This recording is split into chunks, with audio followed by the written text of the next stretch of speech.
कुछ कुछ पॉइंट्स मैं आपको यहाँ पर लिखवा रहा हूँ, चाहो तो नोट कर लो, चाहे मत करिए, नोट्स में सब कुछ लिखा हुआ, कोई प्रॉब्लम नहीं है, बस आप समझते चलिए।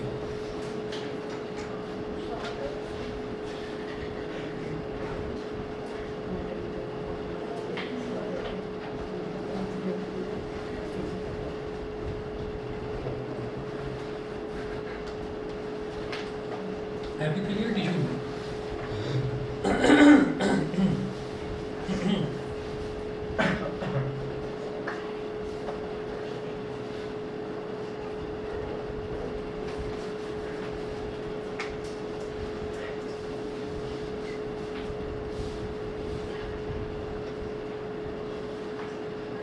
in cells lining blood vessels or lung alveoli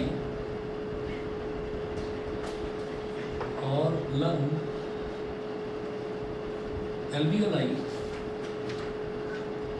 where transportation of substances occurs through a selectively permeable surface. ठीक है, there is a simple flat kind of epithelium. This is called simple squamous epithelium.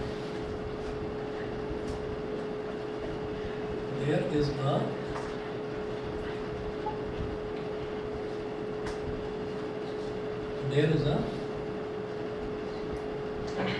flat kind of epithelium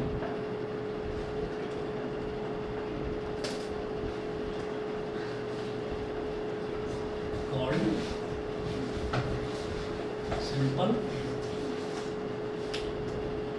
squamous. हो गया, bag हटा लो, पैरों में आ रहा है, आगे चेयर खाली, उस पर रख दो बैग, इस पर रख दो, आगे चेयर खाली, इस पर। Simple squamous epithelium. तो देखिए, हमने ये कहा था कि जो एपिथेलियल टिश्यू होता है वो कहाँ पर होता है, किसी भी टिश्यू की जो आउटर कवरिंग होती है वो जिस टिश्यू से बनी होती है, किसी भी टिश्यू की आउटर कवरिंग जो है वो एपिथेलियल टिश्यू से बनी होती है। External covering, outer most covering जो है, अच्छा वो अब दिमाग में ये आता है कि नहीं वो सेल मेम्ब्रेन तो नहीं है भाई, वो सेल का जो आउटर मोस्ट लेयर होती है that is called cell membrane. हम टिश्यू की आउटर मोस्ट लेयर की बात कर रहे हैं तो वो कहलाती है एपिथेलियल टिश्यू। एपिथेलियल टिश्यू के ग्रुप को हम एपिथेलियम बोल देते हैं। तो हमने ये कहा कि अब एपिथेलियल टिश्यू की भी अलग अलग टाइप्स होती हैं। तो जैसे हमने ये कहा कि जो ब्लड वेसल्स हैं, तो ब्लड वेसल्स की जो लाइनिंग होती है, लाइनिंग मतलब ब्लड वेसल्स, जैसे मान लीजिए हमने कहा कि कोई ब्लड वेसल्स जो हैं, ब्लड वेसल्स भी ना 3 कैटेगरी में डिवाइड होती है। एक को बोलते हैं आर्टरी, एक को बोलते हैं कैपिलरी, एक को बोलते हैं वेन। तो पूरी बॉडी में सब जगह वेन्स ही वेन्स हैं, जिनको हम नॉर्मली हिंदी में नसें बोल देते हैं। तो वो पूरी बॉडी में वेन्स फैली हुई है। लेकिन हमारे हार्ट से, हमारा हार्ट जो है वो ना बहुत पंपिंग करता रहता है, through out our life pumping करता रहता है। तो हार्ट से जो 2 वॉल्व्स निकलती हैं वो काफ़ी थिक होती हैं, काफ़ी मोटी होती हैं। वो क्यों? क्योंकि हार्ट पंप करता है। अब आप ये देखिए, जब वो पंप करेगा तो उसके लिए जो पाइप चाहिए वो पाइप थोड़ा स्ट्रॉन्ग चाहिए। तो वो ऐसा पाइप होना चाहिए जो थोड़ा स्ट्रॉन्ग हो। तो स्ट्रॉन्ग तो भाई थिकनेस से आएगी, तो वो काफ़ी मोटे पाइप्स होते हैं 2। तो उनको 2 आर्टरीज होते हैं। एक मेन आर्टरी होती है जिसको हम वेना कावा बोल देते हैं, और एक पल्मोनरी आर्टरी होती है। तो 2 तरीके की आर्टरीज होती हैं। अब आर्टरीज जो हैं, आर्टरीज को थिक भगवान ने इस वजह से बनाया है क्योंकि पंप करता है, हार्ट बड़ी तेज़ी से ब्लड पंप करता है। तो ऐसा ना हो कि पतली नसें होती, तो पतली नसें उसके पंपिंग प्रेशर को झेल ही नहीं पाती और वो नसें जो हैं वो ब्रेक हो सकती थी, डैमेज हो सकती हैं। तो इसीलिए आर्टरीज जो हैं वो भगवान ने मोटी बनाकर भेजी है, ठीक है। अच्छा, अब उसके बाद में वो तो प्रेशर उन्होंने झेल लिया। अब वो आर्टरीज कितनी लंबी होंगी, तो हम ये कहेंगे भाई अगर इतनी थिक हैं, इतनी मोटी आर्टरीज हैं तो वो बहुत ज़्यादा हो, तो बॉडी पोर्शन घेरेगी बहुत ज़्यादा। कोई इंसान जो है, अगर किसी की इंसान में आर्टरीज ही आर्टरीज हो तो इंसान क्या, वो तो इतना बड़ा लगेगा राक्षस जैसे। तो इसका मतलब क्या है कि जब ज़रूरत हुई जहाँ तक ब्लड प्रेशर की, तो ब्लड प्रेशर जहाँ तक रहता है कि हाँ भाई हार्ट से इतना निकला, फिर उसके बाद एक कांस्टेंट प्रेशर से ब्लड फ्लो करता है। तो क्या होता है कि बीच में ना एक जंक्शन होता है, जंक्शन मतलब चेंजिंग पॉइंट। तो क्या होता है कि आर्टरीज वेन्स में कनेक्ट हो जाती हैं। तो आर्टरीज जहाँ जिन पाइप्स के थ्रू वेन्स से कनेक्ट होती हैं, उन पाइप्स को हम बोल देते हैं कैपिलरीज, ठीक है। तो कैपिलरीज जो है, कैपिलरीज जंक्शन है थिक और थिन वेन्स का, वेसल्स का, ब्लड वेसल्स का। तो अब आप ये देखिए कि ब्लड वेसल्स की जो इनर लाइनिंग है, आउटर मोस्ट कवरिंग है, कितनी इंपॉर्टेंट होती होगी कि अगर जरा सा भी लीकेज हुआ तो ब्लड फ्लो करना शुरू कर जाएगा, ठीक है ना। उनका रिपेयर वर्क वो भी आप देखिए, आपने देखा है भाई हमारी बॉडी में, पूरी बॉडी में ब्लड फ्लो कर रहा है। तो ब्लड ऐसे ही थोड़ी फ्लो कर रहा है कि ऐसी नदी की धार की तरह बह रहा है, ऐसे नहीं है। तो ब्लड ब्लड वेसल्स हैं बॉडी में, बहुत सारी ब्लड वेसल्स हैं, तो वो मसल्स के बीच में से जगह बनाकर भी जा रही हैं ब्लड वेसल्स। तो वो जैसे आप कभी कहीं गिर जाते हैं, चोट लग जाती है, तो आप ये देखिएगा कि टिश्यू में से या सेल में से उसमें से ब्लड नहीं निकलता। ब्लड वेसल जब डैमेज होती है तो वहाँ से ब्लड निकलना शुरू होता है, तो फिर उसमें फिर क्लॉटिंग भी होती है। वो भी ऑटोमेटिक प्रोसीजर है बॉडी का कि क्लॉटिंग होती है, वो रिपेयर भी हो जाता है। तो एक तो ब्लड वेसल्स में, दूसरा लंग्स में। लंग्स में भी बड़ा इंपॉर्टेंट है, क्योंकि हम सांस ले रहे हैं, तो उसकी भी जो इनर लाइनिंग है वो भी काफ़ी स्ट्रांग होनी ज़रूरी है। तो लंग की जो आउटर कवरिंग है और ब्लड वेसल्स की जो आउटर कवरिंग है, वो जिस एपिथेलियम से बनी रहती है वो फ्लैट तरीके का होता है, उसकी शेप जो है वो फ्लैट होती है, तो उसको हम बोलते हैं सिंपल स्क्वैमस एपिथेलियम। ठीक है, तो ये पहली टाइप का हमने एपिथेलियम टिश्यू बताया, सिंपल स्क्वैमस एपिथेलियम। उसके बाद अगला मैं आपको समझाता हूँ। अगला देखिएगा अगला है simple squamous epithelial cells are extremely thin and flat and form a delicate lining. तो सिंपल स्क्वैमस एपिथेलियल सेल जो है वो बहुत पतले होते हैं, बहुत थिन होते हैं और फ्लैट होते हैं, एकदम फ्लैट होते हैं, और वो बहुत डेलिकेट लाइनिंग बनाते हैं। डेलिकेट लाइनिंग का मतलब ये है कि अगर ज़रा सा भी डैमेज हो जाए तो ख़राब होने के चांसेस होते हैं। The esophagus and the lining of the mouth are also covered with squamous epithelium. तो esophagus and the lining of the mouth. esophagus जानते हैं? Food pipe.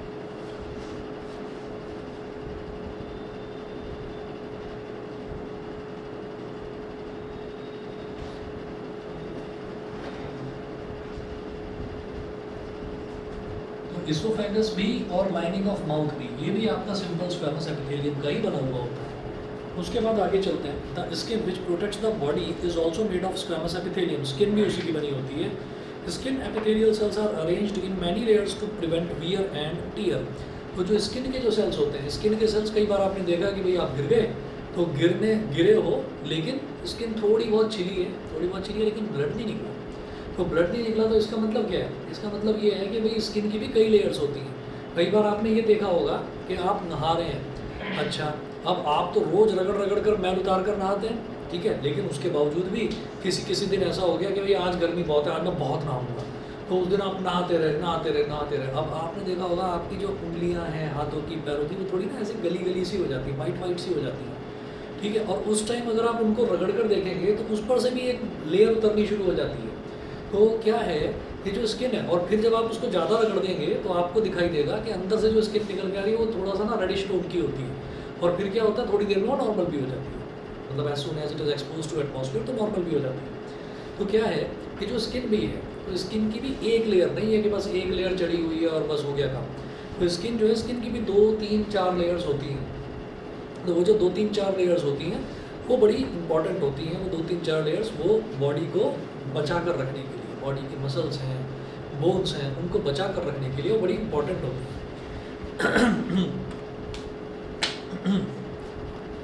चलिए जी, तो मतलब बैलेंस्ड डाइट बड़ी ज़रूरी होती है, बहुत ज़्यादा ज़रूरी होती है। आपने एक अच्छा भी और एक गंदा भी एक स्पोर्ट है जिसको आप बॉडी बिल्डिंग के नाम से जानते हैं। तो उसमें क्या होता है कि उसमें लोग इतने पागल हो जाते हैं कि बस मेरी बॉडी में तो ऐसे मसल्स निकलने चाहिए, ऐसे कट्स निकलने चाहिए कि ऐसी बॉडी किसी ने देखी ही ना हो। तो उसमें इतने पागलपन की हद तक लोग पहुंच जाते हैं कि इतनी डाइट अपनी कम कर देते हैं, फाइबरस फूड, जिससे स्किन सेल्स जो हैं वो रिपेयर होते हैं, डेवलप होते हैं, वो इतना कम लेना शुरू कर देते हैं कि सिर्फ मेरे को प्रोटीन लेकर बॉडी बनानी है बस। तो उसमें न जाने कितने सारे ऐसे वीडियोस अवेलेबल हैं कि वो अपनी मसल्स दिखा रहे हैं और स्किन ही फट गई। क्यों? क्योंकि आपने स्किन को फाइबर्स चाहिए, स्किन, और वो बेहोश हो गए स्टेज पर से उसको स्ट्रेचर पर उठा कर ले जा रहे हैं, ठीक। तो ऐसे बहुत सारे केस होते हैं कि भाई आप लोग क्योंकि 9th क्लास में है ना, तो 9th 10th में ये कीड़ा कुलमुलाता है दिमाग में, खासतौर पर लड़कों के, ठीक है। तो ये जो कीड़ा है, इस कीड़े को मैं बता रहा हूँ, इसको थोड़ा सा कंट्रोल में रखना। कंट्रोल मतलब ये वाला कि आप लोग क्या करते हैं, आप लोग ना, ये कि मेरी सोसाइटी में जिम है, जिम जाओ, बस आप लाइफ में बस थोड़ा कुछ बन कर दिखाना, ठीक है। तो वो उतना ज़्यादा मत बन जाना कि मतलब बिगड़ जाओ, ठीक है ना, क्योंकि वहाँ पर क्या है कि वो पढ़े लिखे नहीं होते जो जिम के कोचेज़ होते हैं। कभी भी किसी से बात कर लेना और उससे पूछ लेना आपकी एकेडमिक क्वालिफिकेशन क्या है, क्वालिफाइड नहीं होते, ज़्यादातर अनपढ़ गंवार 10th 11th फेल ऐसे ही होते हैं, 7th 8th क्लास वाले ऐसे ही होते हैं कि वो पढ़ाई लिखे हैं नहीं और फिर उतना एक्सरसाइज करने में लग गए। तो वो पढ़े लिखे लोगों को पढ़ाते हैं, पढ़े लिखे लोगों को क्या पढ़ाते हैं कि ये खाओ ये मत खाओ, ये खाओ ये मत खाओ, भाई सब कुछ खाओ, ठीक है। आप पढ़ते हैं ना इम्प्रूवमेंट इन फूड रिसोर्सेज आप ही के सिलेबस में है, ठीक है, तो 9th क्लास का भूल मत जाना आगे जाकर, उसमें सब कुछ लिखा हुआ है कि विटामिन कितने ज़रूरी हैं बॉडी के लिए, ठीक है ना, मिल्क फैट कितना ज़रूरी है बॉडी के लिए, फाइबर्स कितने ज़रूरी हैं, फ्रूट्स कितने ज़रूरी हैं। तो ये नहीं होना चाहिए कि बस हम तो बस जो इसने बोला है बस वही कर लेंगे, और फिर जाकर जिम में हम जाते हैं, इधर यहाँ पर जिम में, तो यहाँ पर क्या होता है कि मैं तो नहीं जाता, खैर आपको पता ही चल रहा है मैं नहीं जाता हूँ, लेकिन जो लोग जाते हैं तो कभी कभी हमारे भी दिमाग में होता है कि नहीं भाई थोड़ा फिट होना है जाकर, तो कभी कभी जैसे चले जाते हैं तो 10 दिन 12 दिन कर लिया, फिर अपना आ गए सो गए बस खत्म हुआ, फिर जाना बंद कर दिया। तो वहाँ पर देखते हैं कि ऐसे ऐसे हो रखे हैं लड़के, उनकी शक्ल देखोगे तो ऐसा लगेगा जैसे कंकाल हो, है ना, स्केलेटन बिल्कुल ऐसी हड्डी हड्डी दिखाई दे रही है उनकी, है ना, और अपनी नसें देख रहे हैं उसमें, बॉडी बना बना कर देख रहे हैं शीशे में कि कुछ बना कुछ दिखा, बस यही नसें दिखनी चाहिए। तो सारी की सारी उनकी ब्लड वेसल्स वेन्स कैपिलरीज सब दिखाई दे जाती हैं, हाथों पर इतनी नसें ही नसें। तो भाई इस तरीके से जो है ना, इन चक्करों में मत पड़ना। लेकिन आपकी एज खेलने कूदने की है, खेलो कूदो, दिन में 1 घंटा खेलना भी चाहिए, बॉडी में से भरपूर पसीना निकलना चाहिए, सभी के लिए, गर्ल्स के लिए भी है, खेलना ज़रूरी है, ठीक है। ये नहीं है कि मतलब आप घर पर ही बैठ गए, तो आधा पौना घंटा कम से कम खेलिए ज़रूर, क्योंकि बॉडी से पसीना निकलना भी बहुत ज़रूरी है। तो ये मैं इसलिए बता रहा हूँ क्योंकि उससे भी जो स्किन सेल्स हैं, जो कि एपिथेलियल टिश्यू है, ये रिपेयर होती है। तो न जाने कितने सारे वीडियोस अवेलेबल हैं जिसमें ये है कि एपिथेलियल टिश्यू ही नहीं है जी बॉडी में, बॉडी में एपिथेलियल टिश्यू नहीं है तो नसें तो बर्स्ट हो ही जाएंगी, और जब बर्स्ट हो जाएंगी तो बस फिर जी वो मर गया, वो जिम में एक्सरसाइज करते हुए मर गया, ठीक है, वो बॉडी दिखाते हुए मर गया, ठीक है। तो ऐसे न जाने कितने केसेस हैं सच में।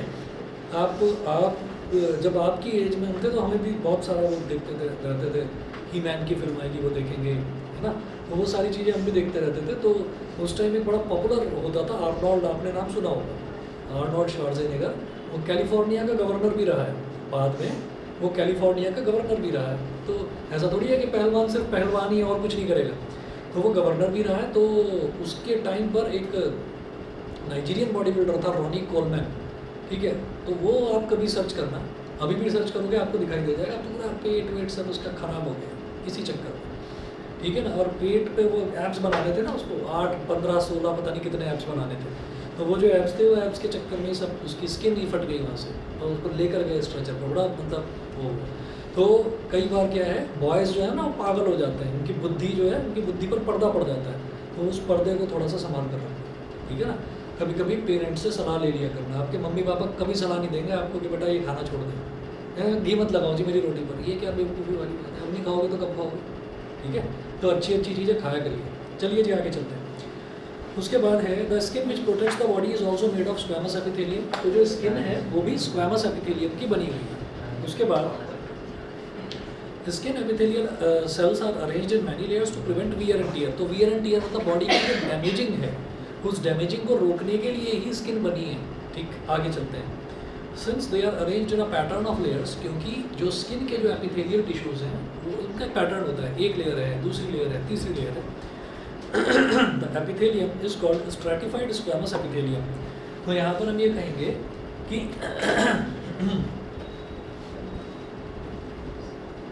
Epithelium present in epithelium present in skin is also called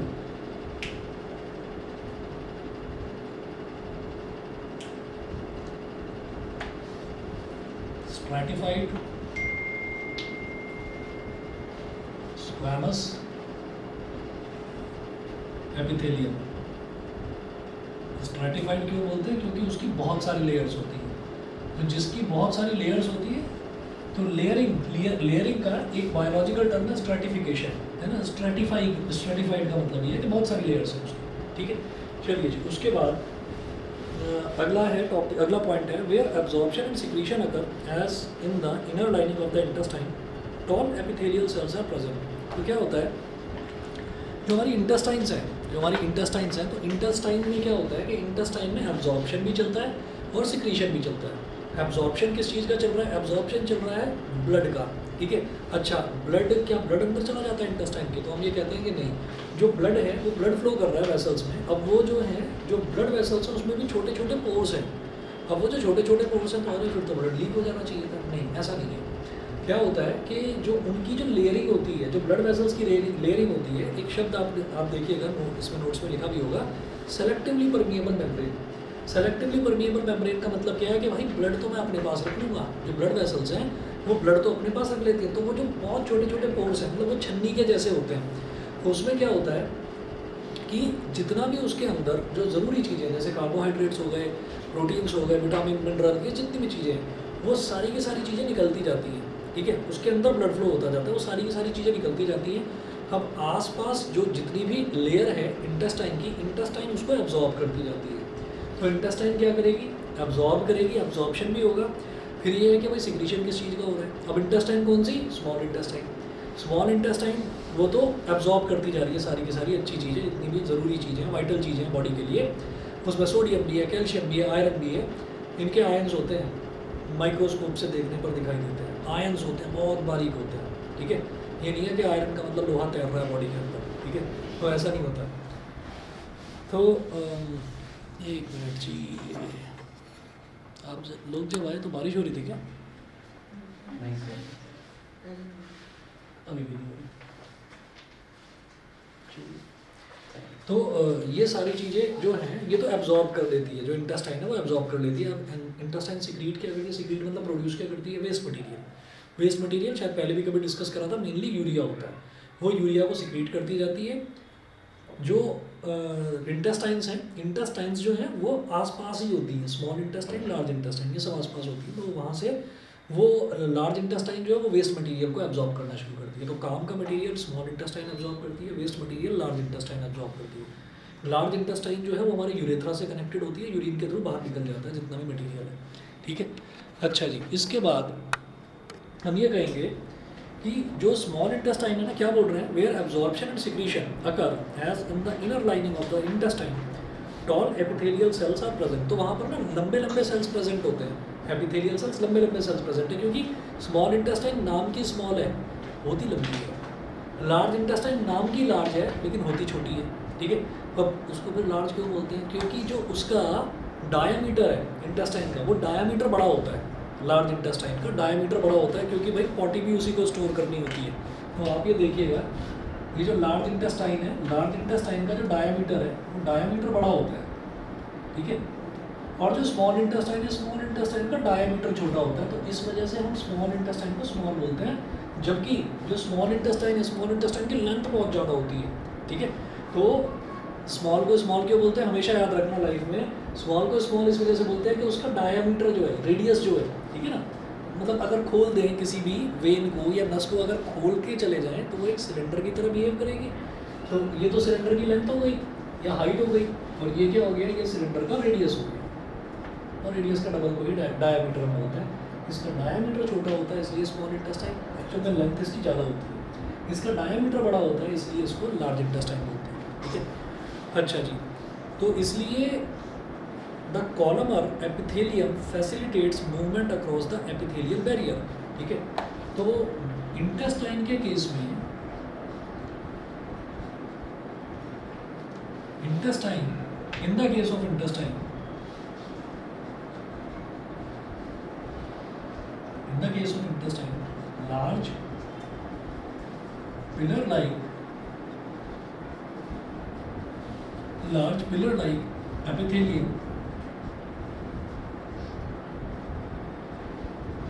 is present. In the case of intestine, large pillar-like epithelium is present. So, epithelium is called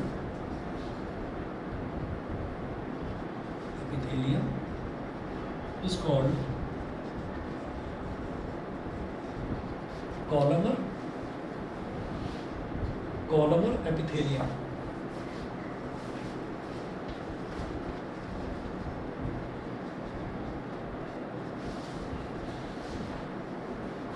Columnar epithelium. Columnar का मतलब क्या होता है, जो भी चीज़ लंबी है उसको कॉलम बोलते हैं, जो भी चीज़ चौड़ी है उसको रो बोलते हैं। जैसे मान लीजिए आप स्कूल में अपने ना असेंबली ग्राउंड में खड़े हुए हैं, वहाँ पर आप स्टेज पर खड़े हुए हैं, तो स्टेज पर खड़े हुए हैं तो अगर स्टेज पर कोई आपका स्कूल का हेड बॉय या हेड गर्ल खड़ी हुई है तो वो क्या कहेगी वहाँ से खड़े होके कि स्टैंड प्रॉपरली इन अ रो, है ना।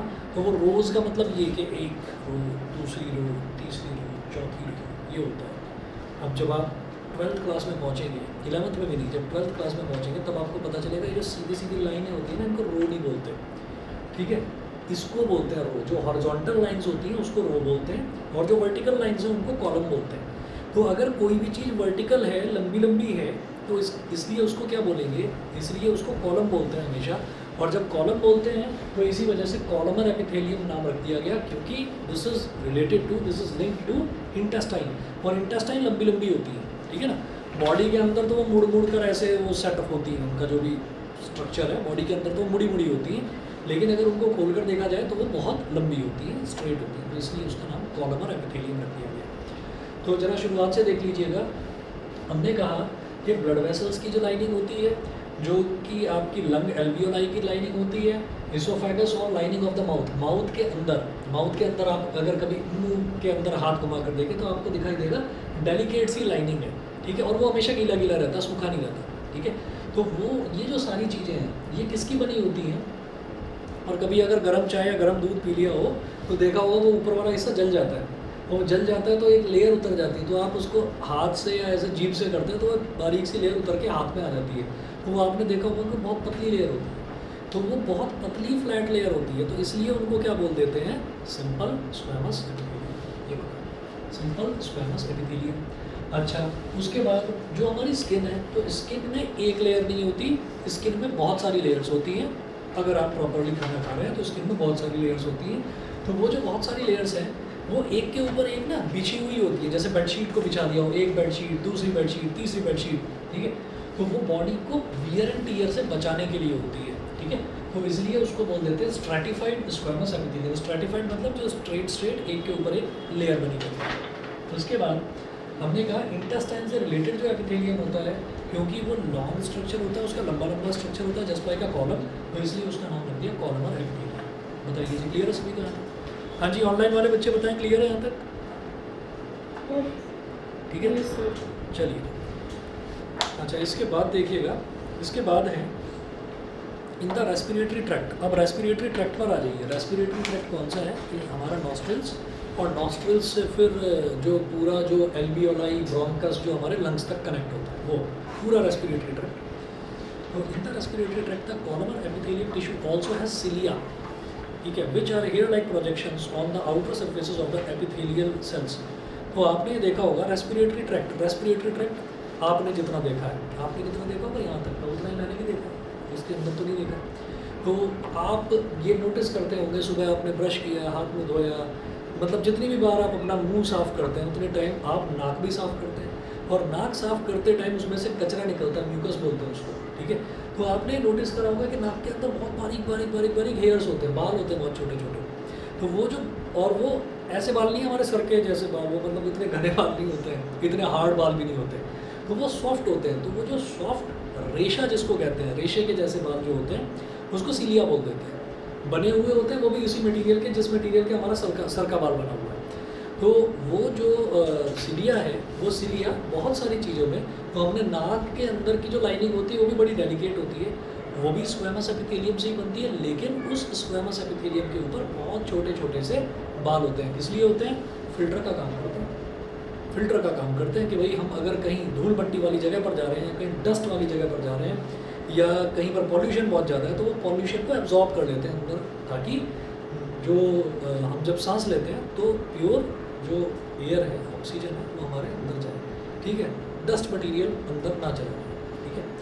अच्छा, तो इसीलिए this cilia can move and their movement pushes the mucus forward to clear it. This cilia, ये जो सिलिया है, जो नाक के अंदर के जो छोटे छोटे बाल होते हैं, तो ये मूव करते हैं, और ये जब मूव करते हैं तो यही म्यूकस यानी कि नाक से जो कचरा निकलता है, तो वो उसको बाहर फेंकने का काम ये सिलिया ही करते हैं। आप जो जोर से ऐसे नाक साफ करते हैं ना, तो वो जो हेयर है, अगर हेयर ना हो तो आप वो प्रेशर नहीं लगा पाएंगे, ठीक है, वो प्रेशर नहीं आएगा अगर हेयर ना हो तो नाक के अंदर भी छोटे छोटे जो सिलिया है उसका होना ज़रूरी है। तो देखिएगा दिस टाइप ऑफ एपिथेलियम तो एपिथेलियल टिश्यू कौन सी हो गई? एपिथेलियल टिश्यू जो है जिसके ऊपर छोटे छोटे छोटे छोटे बाल भी लगे हुए हैं उसको क्या बोलेंगे? सिलिएटेड, बाल मतलब सिलिएटेड कॉलमर एपिथेलियम। और कॉलमर क्यों बोल रहे हैं? कॉलमर इस वजह से बोल रहे हैं कि भाई यहीं तक नहीं है, ये यहीं तक नहीं है। ऐसा नहीं है कि बाल सिर्फ यहीं तक है, वो अंदर तक है, वो अंदर तक इस वजह से आपने कई बार ये नोटिस करा होगा कि आपने खांस के भी कचरा निकलता है, ठीक है ना। तो काफ़ी चीज़ें जो हैं वो सफाई होती है, वो ऑटोमेटिक प्रोसीजर बना हुआ है, भगवान ने बनाया है ऐसा। तो अब आप ये कहेंगे कि in the respiratory tract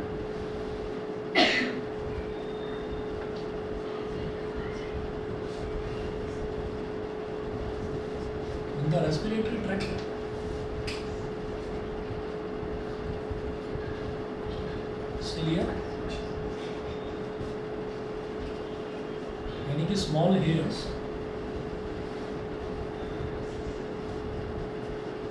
are also present. तो पूरा रेस्पिरेटरी ट्रैक्ट को अगर स्ट्रेट करके देखा जाए तो वो भी बहुत लंबा है ना भाई। यहाँ से गया ऊपर तक होते हुए, आपने नोटिस भी करा होगा कभी कभी जुकाम हो जाता है तो आप नाक अगर खींच लेते हैं आपके यहाँ पर भी दर्द होता है। तो वो रेस्पिरेटरी ट्रैक्ट पूरा यहाँ से होता हुआ अंदर होता हुआ और फिर यहाँ तक लग तक जाता है। तो उस भी पाइप को अगर खोल दिया जाए वो भी पूरा लंबा पाइप होता है। तो आप ये देखिएगा कि वो भी फिर किस कैटेगरी में आ गया? कॉलमर एपिथेलियम की कैटेगरी में। और उसमें छोटे छोटे जो है सिलिया हैं यानी कि बाल हैं, तो उसको क्या बोलते हैं? Ciliated columnar epithelium.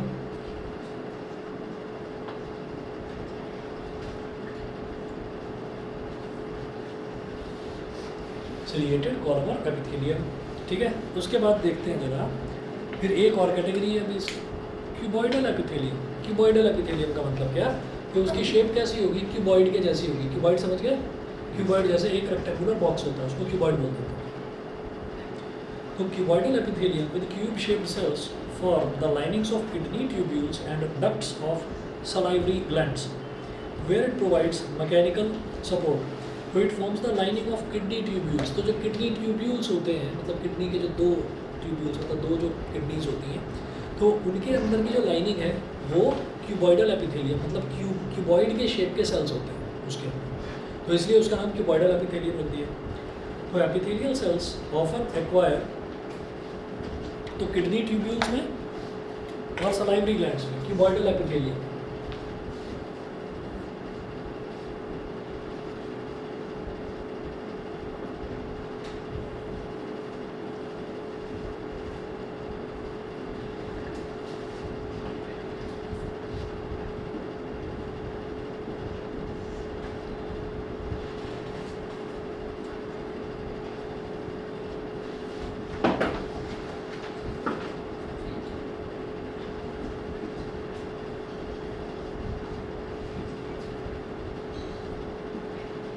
Kidney tubules and ducts of salivary glands। तो उसमें जो एपिथेलियम होता है that is called cuboidal epithelium. फिर है epithelial cells often acquire additional specialisation as gland cells which can secrete substances at the epithelial surface. Sometimes a portion of the epithelial tissue folds inward। तो कभी कभी क्या होता है कि जो एपिथेलियल टिश्यू थोड़ा अंदर की तरफ ना मुड़ी हुई होती है।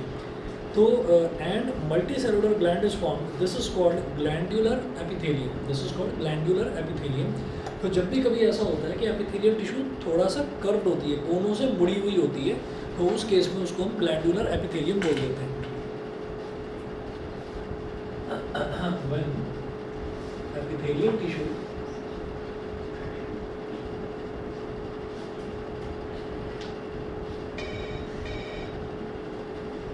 folds inward,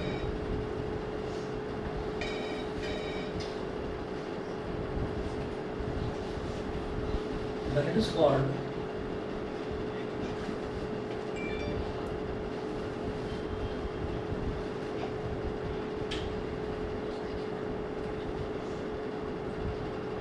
glandular epithelium। क्योंकि उसकी शेप ऐसी बन जाती है जैसे कि कोई ग्लैंड है ना, ऐसी शेप बन जाती है। ग्लैंड्स जानते हैं क्या होते हैं? ग्लैंड्स नहीं, ग्लैंड्स वो होते हैं जो हार्मोन्स सिक्रीट करते हैं। हार्मोन्स जानते हैं? अच्छा, हार्मोन्स का काम क्या होता है? हार्मोन्स का काम होता है अलग अलग तरीके की बॉडी को इंस्ट्रक्शंस देना। तो बॉडी को अलग अलग तरीके के इंस्ट्रक्शन देना, जैसे कि एक एंडोक्राइन ग्लैंड होता है। तो एंडोक्राइन ग्लैंड का मतलब ये है कि अगर मान लीजिए कोई बेचारा कमज़ोर बीमार कैसा भी आदमी क्यों ना हो, है ना, और वो बेचारा पड़ा हुआ है ना, और अचानक से उसको ये पता लगता है कि भाई खतरा है, आग लग गई बिल्डिंग में, तो वो भी उठकर भागेगा, है ना। तो सब अपनी जान बचाकर भागते हैं। तो वो क्या है कि वो एड्रीनलाइन ग्लैंड ने एड्रीनलाइन हार्मोन सिक्रीट कर दिया। तो इसका मतलब क्या है कि भाई वो जो हार्मोन सिक्रीट करा है, तो उस हार्मोन की वजह से, उस हार्मोन ने इंस्ट्रक्शन दे दिया बॉडी के सभी मसल्स को, अरे भैया तुम थके हुए हो, तुम बीमार हो, बाद में देखना अपनी थकान और बीमारी, भागो अभी तो जान बचाकर। वो भागते हैं, ठीक है, इंसान भागना शुरू करता है। ऐसे ही ये इधर होता है यहाँ पर सलाइवरी ग्लैंड, और ये सबने महसूस करा होगा अगर कभी आपने देखा हो कि भूख लगी है, भूख लगी और बड़ा टेस्टी खाना रखा हुआ है सामने, फेवरेट फूड रखा है सामने, तो यहाँ से लिक्विड सा एक सिक्रीट होने लगता है, और फिर आप कहते हैं भाई मुँह में पानी आ गया, जल्दी से खाना दे दो, ठीक है। तो वो होता है, तो ये सभी के साथ होता है। तो ये जो ग्लैंड्स हैं, ये ग्लैंड्स ना हार्मोन सिक्रीट करते हैं, अलग अलग तरीके के हार्मोन्स। कभी कभी कोई परेशान हो जाता है तो रोने लगता है, तो वो वाले जो हार्मोन्स हैं वो इमोशंस उसमें हार्मोन्स की वजह से सिक्रीट होते हैं। तो अब आप ये देखिएगा, अगला हम देखेंगे कनेक्टिव टिश्यू।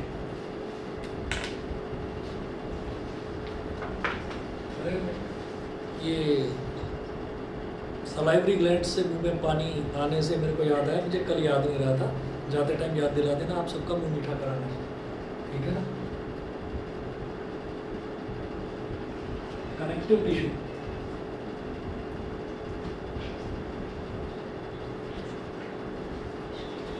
चलिए जी, कनेक्टिव टिश्यू में देखिएगा, the cells of connective tissue are loosely spaced and embedded in an intracellular matrix. The cells of connective tissue, तो कनेक्टिव टिश्यू जो है are loosely spaced and embedded in an intracellular matrix. तो connective tissue क्या होती है? Connective tissue ऐसी होती है, जैसे मान लीजिए हमने ये कहा कि बॉडी है, बॉडी के अंदर तो मसल्स भी हैं, बॉडी के अंदर तो बोन्स भी हैं, बॉडी के अंदर तो ब्लड वेसल्स भी हैं, बहुत सारी चीज़ें हैं, ठीक है। तो वो सारी चीज़ें कनेक्टेड कैसे हैं आपस में? हम ये थोड़ी कहेंगे अरे इसको मसल को अलग हटा दे जरा, है ना, मेरे को बोन से खेलना है जरा, है ना, अभी बोन से खेल रहा है ऐसे, अभी मेरे को मसल से खेल रहा है, ऐसा नहीं है। तो ये सब चिपकी हुई हैं चीज़ें आपस में, ठीक। तो मसल्स के साथ बोन चिपकी हुई है, कैसे? फेविकोल से, किसी और चीज़ से। तो वो जिस चीज़ से चिपकी हुई है वो कनेक्टिव टिश्यू कहलाती है। तो लिगामेंट्स भी उसका एक टाइप है, टेंडन्स भी उसका एक टाइप है, तो टाइप कभी पढ़ेंगे हम। तो बोन को बोन से चिपकना, ठीक है, टिश्यू का बोन से चिपकना, बोन का मसल से चिपकना, ब्लड वेसल का मसल से चिपकना।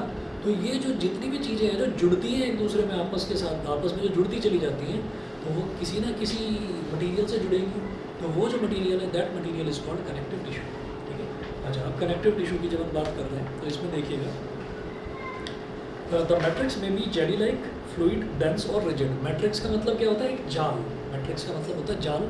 तो वो जो है वो आपका ना अलग अलग तरीके का हो सकता है। जेली के जैसा हो सकता है, जैसे जेली होती है, या फिर फ्लूइड के जैसा हो सकता है, जैसे कि कोई लिक्विड है, फ्लूइड है। मतलब फ्लूइड का मतलब क्या होता है? लिक्विड या कुछ और, ठीक है ना, जो फ्लो कर सके उसको फ्लूइड बोलते हैं। मतलब गैस में फ्लूइड की कैटेगरी है, ठीक है। पर यहाँ पर गैस नहीं है, यहाँ पर फ्लूइड का मतलब यहाँ पर लिक्विड ही है। फ्लूइड डेंस भी हो सकती है, कोई मतलब घनी चीज़ भी हो सकती है डेंस भी, और बहुत हार्ड चीज़ भी हो सकती है। तो ये चार अलग अलग तरीके की चीज़ें हैं, हम पढ़ेंगे। ये कनेक्टिव टिश्यूज़ हैं जो बॉडी में एक पार्ट को दूसरे पार्ट से ज्वाइन करते हैं, ठीक है। तो बॉडी के अंदर नट बोल्ट नहीं लगे हुए, जैसे मशीन में होता है ना कि पेज का से नट बोल्ट लगे हुए, उसको जोड़ रखा है। तो वो जुड़ा हुआ किस किस चीज़ से, वो देखते नहीं तो पता चला कि कोई बेचारा एथलीट है, दौड़ रहा है बड़ी तेज़ी से, है ना, और रुक गया, भाई मेरा हेड हिल रहा है, सारे के सारे हेड का जो मटीरियल है वो हिल रहा है, रोको जरा इसको, सर को पकड़ के बैठ गया बेचारा। चलिए जी, तो nature of matrix differs in concordance with the function of the particular connective tissue. तो नेचर ऑफ मैट्रिक्स, तो मैट्रिक्स का नेचर किस तरीके का, मैट्रिक्स मतलब जो भी ज्वाइन कर रही है उसका नेचर किस तरीके का है, वो डिपेंड करता है कि टिश्यू कैसी है, उस पर डिपेंड करता है। तो भाई बहुत सारी हैं कनेक्टिव टिश्यूज़, ठीक है, हाँ बहुत सारी। अभी ऐसा तो है नहीं मुझे कुछ पता नहीं है ना। जब भी हंसी आएगी मुंह बिल्कुल ऐसे ऐसे कर लेगा नीचे के, बस कोई देख ना दे बस मेरे को। बस एक सर कट कर रहा है। क्या कर रहे हो तुम, ये क्या कर टक टक टक टक। और कल कहाँ थे तुम? सर कल दादी के साथ हॉस्पिटल गया था। अच्छा अच्छा। तो टाइम को पता नहीं चला, हाँ? टाइम को अच्छा। पता नहीं चला। मुझे मैसेज कर देना, फिर क्लास के बीच में आ गया तो सोचा कि क्लास के बीच में कॉल करूँ। अच्छा।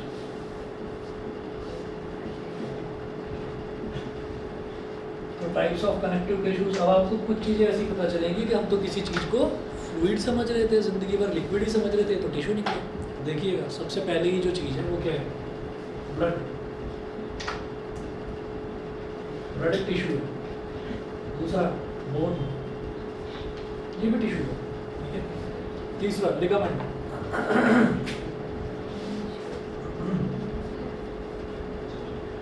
लिगामेंट सुना होगा है ना।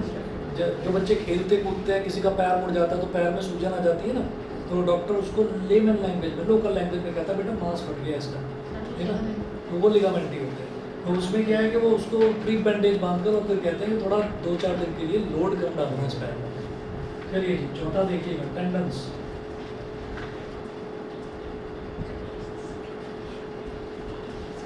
फिफ्थ जो है कार्टिलेज।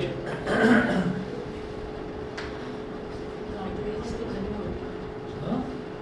क्या? अरे वो कार्ट्रिज होती है, सामान है भाई, वो कार्ट्रिज होती है। और वो कार्ट्रिज सिर्फ घर में नहीं होती, कार्ट्रिज जो है वो उसमें भी होती है, प्रिंटर में भी होती है। जिसके अंदर इंक को भरा जाता है उसको कार्ट्रिज बोलते हैं। वो भी ऐसे गन जैसी लगती है, तो वही। चलिए सिक्स्थ देखिएगा, areolar connective tissue. Areolar connective tissue.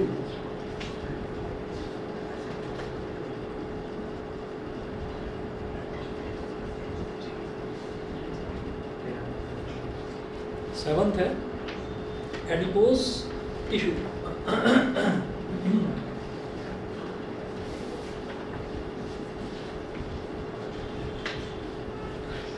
Adipose tissue. अब आपने ना ये सुना होगा, थोड़ा अपना ना आप लोग ध्यान रखिए, आजकल दिन के टाइम में ख़ास तौर पर, चाहे गर्मी वर्मी लगे लेकिन थोड़ा ये ध्यान रखो कि वो स्लीवलेस वगैरह में मत घूमना। आजकल जो डेंगू का मच्छर बड़ा हो रखा है, ठीक है, तो वो मैं क्यों बता रहा हूँ, मैं इसी पर अभी ब्लड की बात कर रहा हूँ। तो आपने ये सुना होगा कि किसी को डेंगू हो गया तो उसकी प्लेटलेट काउंट जो है वो कम हो गया। तो वो जो प्लेटलेट होता है वो क्या होता है, हमने ये देखा है, हम ये देखेंगे कि ब्लड जो है ब्लड 2 तरीके के सेल से मिलकर बना है। अच्छा, हमने तो कह दिया ना ब्लड क्या है, ब्लड तो टिश्यू है। ब्लड तो टिश्यू है, तो टिश्यू किससे मिलकर बनती है? सेल से मिलकर। भाई 2, 3, 4 अगर सेल्स जुड़ जाएँ तो टिश्यू बन जाती है। बहुत सारे टिश्यूज़ जुड़ जाएँ तो ऑर्गन बन जाता है, और बहुत सारे ऑर्गन प्रॉपर वे में आ जाए तो एक ह्यूमन बीइंग बन जाता है, ठीक है ना। तो हम ये कहते हैं कि ब्लड टिश्यू तो सेल से मिलकर बनी होगी। तो भाई 2 तरीके के सेल्स होते हैं ब्लड के अंदर, एक होता है रेड ब्लड सेल्स जिसको रेड ब्लड प्लेटलेट्स भी कहा जाता है, और एक होता है वाइट ब्लड सेल्स जिनको वाइट ब्लड प्लेटलेट्स भी कहा जाता है। तो वो जो प्लेटलेट कम हो जाती हैं वो कौन सी होती है? वो वाइट ब्लड प्लेटलेट्स कम हो जाती हैं, ठीक है। तो अब जो वाइट ब्लड प्लेटलेट्स हैं तो उन्हीं में फिर आपने नोट ये भी देखा होगा कि डेंगू वाले सीज़न में व्हाट्सएप ग्रुप्स जिन पर आप अलग अलग ग्रुप्स पर आप कनेक्टेड होंगे उन पर भी मैसेजेस आते हैं कि किसी को अगर प्लेटलेट डोनेट करनी है तो वो डोनेट कर सकता है, क्योंकि प्लेटलेट्स के लोगों को ज़रूरत पड़ती है ऐसे में जब बीमार पड़ जाते हैं, डेंगू वगैरह हो जाता है। एक और है चिकनगुनिया, वो भी। तो ये जो प्लेटलेट्स होती हैं, ये प्लेटलेट्स ही आपको किसी भी बीमारी से लड़ने की एनर्जी यही प्रोवाइड कराती हैं, खास तौर पर वाइट ब्लड प्लेटलेट्स। तो रेड ब्लड सेल्स या रेड ब्लड प्लेटलेट्स बहुत ज़्यादा क्वांटिटी में होती हैं, और जितनी बनती हैं उसकी आधी हर दिन डैमेज भी होती है, और उसकी 3 गुनी हर दिन बनती भी है। तो वो डैमेज भी होती रहती है। जैसे सुना होगा ना कि कोई ब्लड डोनेट करने चला गया तो वो कहते हैं नहीं मैं ब्लड डोनेट नहीं करूँगा, मुझे चक्कर आ जाता है ना। तो वो फिर उसको डॉक्टर समझाते हैं कि भाई एक ही दिन के अंदर अंदर जितना ब्लड आपका गया है उससे 3 गुना बन भी जाता है, और जो 25% जो ब्लड बनता है वो ख़राब होकर वो निकलता भी रहता है बॉडी में से। तो पुराना ब्लड निकलता भी रहता है, वो यूरिन के साथ यूरिया वगैरह में उसमें मिक्स होकर वो निकलता रहता है। तो अब आप ये देखिएगा कि हम जब ब्लड की बात करेंगे तो ब्लड एक टिश्यू है, सबसे पहले इसी को देखते हैं. Blood has a fluid liquid matrix called plasma in which red blood cells RBCs and white blood cells and platelets are suspended. तो ये तीनों चीज़ें इसमें सस्पेंडेड होती हैं, सारी चीज़ें सस्पेंडेड मतलब मिक्सड होती हैं. The plasma contains proteins, salts and hormones. तो इसमें क्या क्या चीज़ें हैं? इसके अंदर प्लाज्मा है, रेड ब्लड सेल्स है, वाइट ब्लड सेल्स है, प्लेटलेट्स है. ठीक है. तो अब आप ये देखिएगा कि जो प्लाज्मा है, प्लाज्मा के अंदर क्या होता है? प्रोटीन भी होता है, सॉल्ट भी होते हैं और हॉर्मोन्स भी होते हैं. प्लाज्मा का तो काम ये होता है. फिर हम ये कहते हैं blood flows and transport gases, digested food, hormones and waste materials to different parts of the body. तो जो ब्लड है, ब्लड फ्लो करता है और फ्लो करके जितना भी ज़रूरी चीज़ें हैं, एसेंशियल न्यूट्रिएंट्स भी आ गए इसमें, गैसेस आ गई, oxygen, carbon dioxide, digested food, hormones और वेस्ट मटीरियल, ये सब कुछ जो है ये ब्लड ही ट्रांसपोर्ट करवाता है पूरी की पूरी बॉडी में. उसके बाद फिर हम बोन के बारे में देखेंगे. तो bone is another example of connective tissue. It forms the framework that supports the body. तो बोन ही पूरी बॉडी का फ्रेमवर्क तैयार करती है जिससे हम खड़े रह सकते हैं. बोन ना हो तो हम खड़े नहीं रह सकते, गिर जाएंगे. It also anchors the muscles and supports the main organs of the body. Anchors the muscles मतलब मसल्स को एंकर करना, मतलब एक जगह रोकना, स्टेबलाइज करना, उसका काम भी बोन से करती है. बोन ही है जो बॉडी को एक स्ट्रक्चर प्रोवाइड करती है.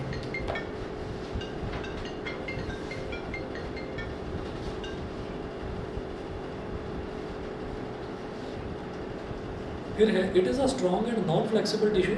Bone cells are embedded in a hard matrix that is composed of calcium and phosphorus compounds. तो बोन सेल्स जो हैं वो हार्ड मैट्रिक्स के अंदर रहते हैं जो कि कैल्शियम और फॉस्फोरस कंपाउंड से मिलकर बना होता है. ठीक है जी. चलो जी, उसके बाद लिगामेंट वगैरह ये सब नेक्स्ट क्लास में कराता हूँ. आज इतना ही करिए और 2 मिनट रुकिए आप लोग बस.